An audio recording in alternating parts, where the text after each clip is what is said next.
50-60 வருஷத்துக்கு முன்னாடி ஒரு கிளினிக்கல் பேஷண்ட்டுக்கு எந்த அளவுக்கு டிப்ரெஷன் இருந்ததோ அந்த அளவுக்கு இப்போ காலேஜ் ஸ்டூடெண்ட்டுக்கு இருக்கு.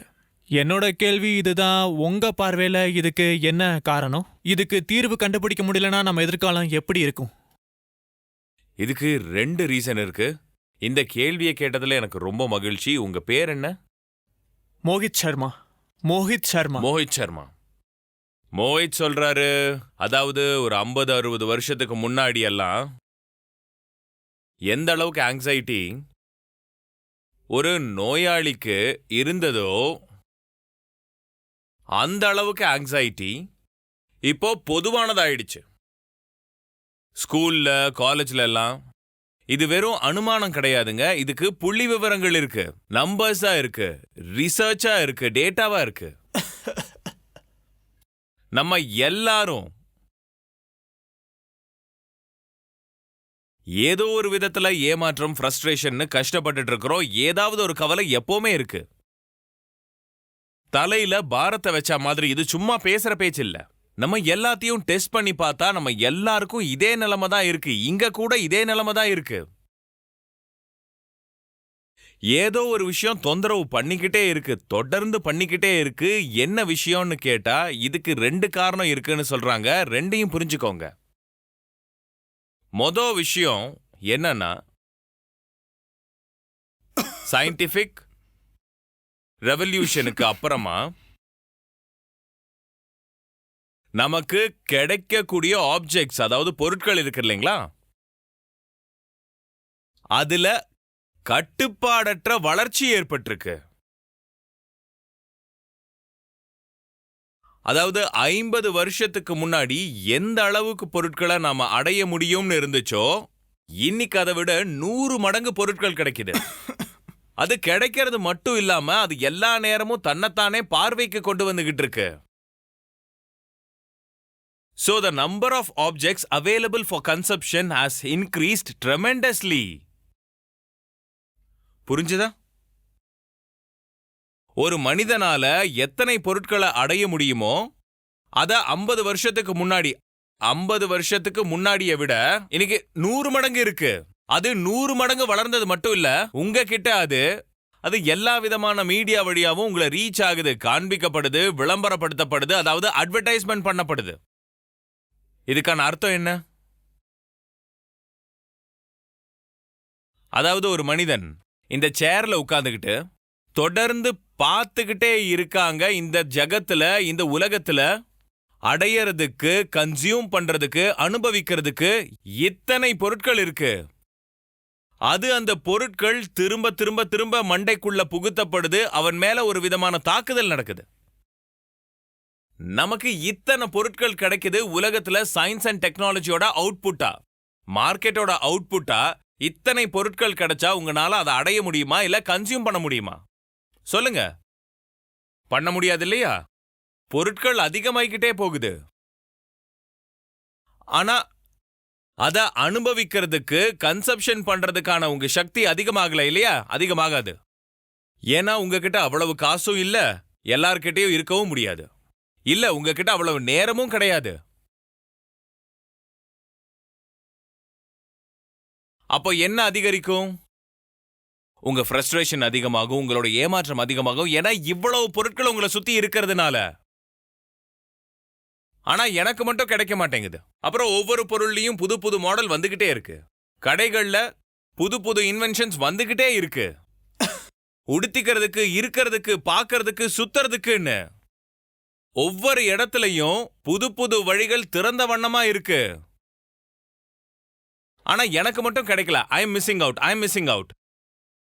எனக்கு கிடைக்காம போனது மட்டும் இல்லாம பக்கத்துல இருக்கவன் என்ஜாய் பண்ணிட்டு இருக்கான்.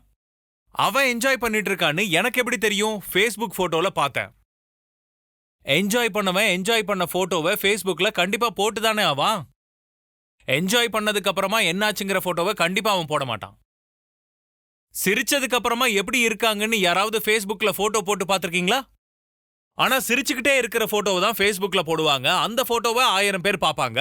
1000 பேரும் பார்த்துட்டு இப்படி ஆயிருவாங்க, இவனும் சிரிக்கிறானா, நான் தான் வீணா போயிட்டேன். எல்லாரும் ஜாலியா இருக்காங்க. இந்த மொத்த உலகத்திலயும் எவனோ ஒருத்தன் கார் வாங்கி ஃபேஸ்புக்ல போட்டோ போட்டானா அட நீங்க பாக்குறது ஒரு பழைய ஆல்டோவ. மனசு துடி துடிக்குது இந்த வண்டிக்கு தீப்பந்தம் வைக்கணும்னு. இப்ப அவன் Facebookல போட்ட கார் போட்டோ போலியானதா கூட இருக்கலாம். எத்தனை தடவை நானே பார்த்திருக்கேன். இளைஞர்கள் எங்கேயாவது ஒரு இம்போர்ட்டட் காரை பார்த்துட்டாங்கன்னா போதும், உடனே அங்க எங்க பார்த்துட்டு செல்ஃபி எடுத்துக்க வேண்டியது.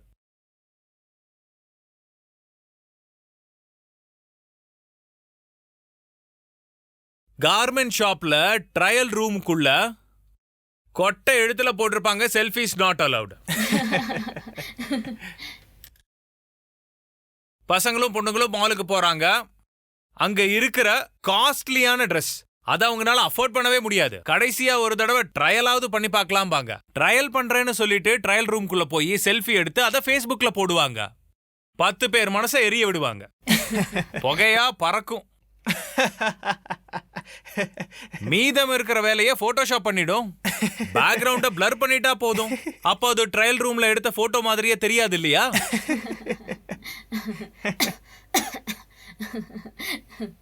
அதாவது இந்த ஆப்ஜெக்ட்ஸினுடைய ப்ரொலிஃபரேஷன் அப்படிங்கிறது பொருட்களின் பெருக்கமாகுது. இதுதான் நம்மள டிப்ரெஷனுக்குள்ள தள்ளி விடுது. அதாவது நம்மளுடைய ஆசைகள், நிறைவேறாத ஆசைகள், நமக்கு முன்னாடி அதிகப்படியான கையாலாகாத தனத்தோட ஏமாற்றத்தோட வெளிப்பாடா இருக்கு. எனக்கு வேணும் ஆனா கிடைக்க மாட்டேங்குது. உண்மை என்னன்னா உங்களுக்கு அத்தனை பொருட்கள் தேவையே இல்ல. இந்த விஷயத்த நல்லா கவனமா கேளுங்க. கேட்டா கோவப்படுவீங்க. அந்த பொருள் மேல உங்களுக்கு விருப்பமெல்லாம் கிடையாது. அந்த பொருட்களை எல்லாம் நீங்க விரும்பணும்னு கட்டாயப்படுத்தப்படுறீங்க.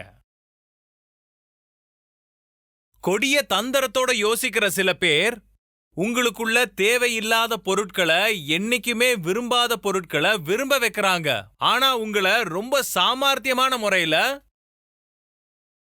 உங்களை தந்திரமான முறையில இதெல்லாம் செய்ய வைக்கிறாங்க. இதெல்லாம் செய்யறதன் மூலமா நீங்க அந்த பொருட்களை வாங்கணும், விரும்பணும், அவங்க பாக்கெட் எப்பவும் நிறைஞ்சுக்கிட்டே இருக்கணும். நாம பெரும்பான்மையான சமயங்கள்ல அறிவு குறைவானவங்களா இருந்திருக்கோம், வெகுளியா இருந்திருக்கோம்னு கூட சொல்லலாம். நமக்கு அந்த தீயவர்களோட தந்திரம் புரியறதே கிடையாது. அவங்க பொருட்களை உற்பத்தி மட்டும் பண்றதில்ல, பொருட்களுக்கான மார்க்கெட்டையும் உற்பத்தி பண்றாங்க. விஷயத்தை புரிஞ்சுக்கோங்க. பொருட்களை உருவாக்கினா மட்டும் பத்தாது, பொருட்களுக்கு மார்க்கெட்டையும் உருவாக்கணும். மார்க்கெட்னா என்னன்னு தெரியுமா? அதுக்கு ஒரு டிமாண்ட உருவாக்க வேண்டி இருக்கு. நீங்க ஒரு ஃபேக்டரியில ஒரு பொருளை உருவாக்கினா மட்டும் பத்தாது, அந்த பொருளை உற்பத்தி பண்றப்பவே அந்த பொருளுக்கான டிமாண்டையும் உருவாக்க வேண்டி இருக்கு இல்லைங்களா? அப்பதானே அந்த பொருளை வாங்குவாங்க. அப்பதானே உங்களுக்கு காசு கிடைக்கும். அப்ப அந்த டிமாண்டுங்கிறது யாரோட மனசுல உருவாக்கப்படுதுன்னு சொல்லுங்க? உங்க மனசுல. அப்புறம் நம்ம பலிகடாவாயிடுறோம். ஒவ்வொரு பொருளுக்கும் நம்ம மனசுல டிமாண்ட உருவாக்கப்படுது. எல்லா பொருட்களும் நமக்கானது கிடையாது. நாம ரொம்ப ரொம்ப ஏமாற்றம் அடைஞ்சிடுறோம். ஏமாற்றம் அடையறதுக்கான காரணம் ஆங்ஸைட்டியும் டிப்ரெஷனும் நமக்கு முன்னாடி வந்து நிக்குது. எனக்கு இது வேணும், அது வேணும், எனக்கு இந்த மாதிரி பார்ட்னர் வேணும், எனக்கு அந்த மாதிரி வீடு வேணும், அவங்களுக்கு இது கிடைச்சிருக்கு, எனக்கு கிடைக்கல, அவங்களுக்கு கல்யாணம் ஆயிடுச்சு, அது ஓஹோன்னு நடந்துச்சுன்னு சொல்றாங்க. அத்தனை கோடி செலவு பண்ணி கல்யாணம் நடந்துச்சு. அப்புறம் மீடியாவுல போட்டோ மேல போட்டோ, போட்டோ மேல போட்டோ. அந்த போட்டோவெல்லாம் தானாவே வந்துச்சுன்னு நினைக்கிறீங்களா? கிடையாது. அது முழுசுமே ஒரு ஆர்கெஸ்ட்ரேட்டட் கேம்பெயின். ஏன்னா முழு வெட்டிங் இண்டஸ்ட்ரியும் இதுக்காகவே வேலை செய்து யாரோட கல்யாணத்தையோ காட்டுற மாதிரி நமக்கு தெரியுது. அந்த ஆக்ட்ரஸுக்கு அந்த ஆளோட திருமணம் நடந்தது. இவங்க 2 பேரோட திருமண செய்தி தான் வந்திருக்கணும்னு நீங்க நினைக்கிறீங்க. இல்ல இல்ல இல்ல இல்ல. அந்த செய்திக்கு பின்னாடி முழு ஜுவல்லரி இண்டஸ்ட்ரியும் இருக்கு. அந்த செய்திக்கு பின்னாடி முழு ஈவென்ட் மேனேஜ்மெண்ட் இண்டஸ்ட்ரியும் இருக்கு. இதெல்லாம் உங்களுக்கு எதுக்கு காட்டணும்? நீங்களும் இவங்கள மாதிரியே கல்யாணம் பண்ணுங்க, அவங்க பாக்கெட் எல்லாம் நிரம்பட்டும். இந்த விஷயம்லாம் நமக்கு புரிய போறதே இல்ல. நம்மனால அந்த மாதிரி வெட்டிங் பண்ண முடியலன்னா, நம்மனால அந்த மாதிரி வெட்டிங் செய்ய முடியலன்னா நம்ம பார்வையிலேயே நம்ம விழுந்துடுறோம். நினைச்ச மாதிரி கல்யாணம் பண்ண முடியலன்னு எத்தனை குடும்பங்கள்ல எத்தனை சண்டைகள் நடந்துகிட்டு இருக்கிறத நம்ம அன்றாடம் பார்த்துட்டு இருக்கோம்.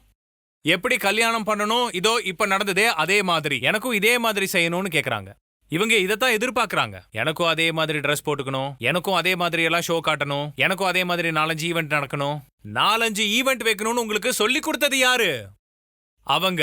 இந்த விஷயத்த நாம கவனிச்சே பாக்குறது இல்ல. நாம யார குருவாக்கி வச்சிருக்கோம்? இப்போ குருங்கிற வார்த்தை வந்திருக்கு. அதனால நான் 2வது காரணத்துக்கு வரேன். இந்த மாதிரி டிப்ரெஷனுக்கெல்லாம் முதல் காரணம் ஃபோர்ஸ்ட் கன்சியூமரிசம்.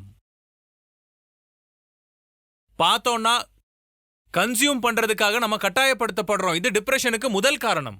டிப்ரெஷனுக்கான இரண்டாவது காரணம் என்னன்னா டிக்ளைன் இன் விஸ்டம். யாரோ சொல்லி இருக்காங்க, அது we are in the post religion age. அதாவது இங்க உண்மைக்கும் மதிப்பு இருக்கு, நேர்மைக்கும் மதிப்பு இருக்கு, அன்புக்கும் மதிப்பு இருக்கு. ஆனா இப்போ இந்த விஷயங்கள் எல்லாம் கேள்விக்குறியாக்கிட்டோம். அப்போ இந்த விஷயங்கள் தான் நம்ம மூளையையும் ஆரோக்கியத்தையும் சமநிலையில வச்சிருக்க கூடியவை. ஆனா நம்ம கிட்ட என்ன சொல்லியிருக்காங்க, இல்லைங்க சார், இப்போ ஒரே ஒரு பொருளுக்கு தான் மரியாதை, அது சக்சஸ். எப்படியாவது பணத்தை சம்பாரிச்சிடு. அதோட விளைவு பயங்கரமா இருக்கும். பலவிதமான addiction, depression, anxiety, violent behaviour and total destruction of the ecosystem of this planet. நீங்க எல்லாரும் ப்ரொஃபஷனல் கோர்ஸ் படிக்கிற மாணவர்கள்.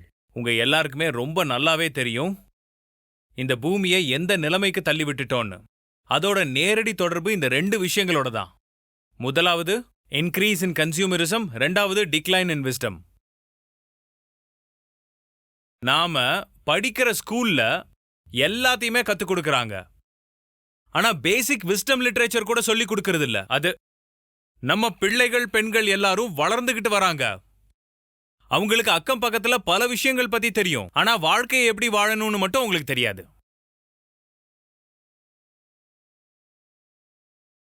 A lot of that is in the name of rationalism. பாத்தீங்கன்னா இத உங்கனால மறுக்க முடியுமான்னு சொல்லுங்க. நமக்கு உள்ள நம்ம வாழ்க்கையில இந்த மாதிரி விஷயங்களுக்கு முக்கியத்துவம் இல்லைன்னா patience, love, understanding, diligence, honesty, இதுக்கெல்லாம் சான்ஸே கிடையாது. இதை யாராவது மறுக்க முடியுமா என்ன? யாராலையும் மறுக்கவே முடியாது. ஆனா பாத்தீங்கன்னா ஸ்கூல்லையும் சரி, காலேஜ்லயும் சரி, சிலபஸ்லயும் இதுக்கான இடமே கொடுக்கப்படல. ஆனா நடக்கிறது நடந்துட்டே தான் இருக்கு. அமெரிக்காவில் மாஸ் ஷூட்டிங் நடக்குது. அது அடிக்கடி ஸ்கூல்கள்ல நடக்குது. ஸ்கூல்கள்ல மட்டும்தான் நடக்குது. அதுல எப்பவுமே கன் வீல்டிங் பண்றது ஒரு ஸ்கூல் மாணவனா தான் இருக்கிறான். ஏன்னா எந்த கன்சியூமரிசம் பத்தி நாம பேசுறோமோ அதோட சிகரம், அதாவது அதோட எபிட்டோம் மேற்கத்திய நாடுகள் தானே. இதெல்லாம் அங்க நடந்துகிட்டு இருக்கு. அதோட இப்ப நம்ம கண்ணு முன்னாடியும் நடந்துகிட்டு இருக்கு. நம்ம நாட்டுல நடந்துகிட்டு இருக்கிறது ரொம்ப துக்கப்பட வேண்டிய விஷயமா இருக்கு. ஏன்னா நம்ம கிட்ட விஸ்டம்ங்கிறது இருந்தது. நம்ம முன்னோர்களுக்கு நம்ம பெருசா ஒன்னும் கொடுக்கலனாலும், அவங்க கிட்ட பெருசா காசு பணம் ஒன்னும் இல்லைனாலும், ஒரு மதிப்பு வாய்ந்த விஷயத்த அவங்க கண்டிப்பா விட்டுட்டு போனாங்க. அறிவு. நாம அதை ரொம்பவே அவமானப்படுத்திட்டோம். நாம அதை படிக்கவே விரும்பல. நமக்கு அது மதிப்பில்லாததா தோணுது. ஆனா நம்ம என்ன சொல்றோம், இதெல்லாம் பழங்காலத்துக்கு அதை தூக்கி குப்பையில போடுங்கிறோம். KFCக்கே கிளம்பி போறோம். இதெல்லாம் விஸ்டம் லிட்ரேச்சர் படிக்கிறவங்க பார்த்தாங்க அப்படின்னா, இங்க பாருங்க இந்த காலத்துல போய் எந்த மாதிரி விஷயங்கள் எல்லாம் பேசிட்டு இருக்காங்க அப்படின்னு சொல்லுவாங்க.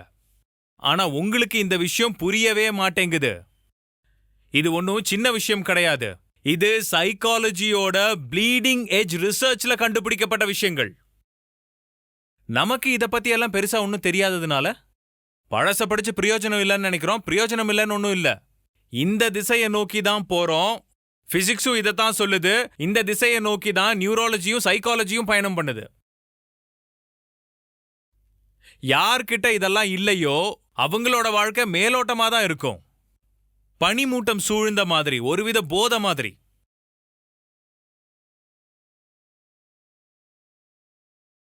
இந்த உலகத்தோட டாப் மோஸ்ட் அச்சீவர்ஸ் கூட அவங்களோட வரலாற படிக்கும்போது தான் தெரியும்.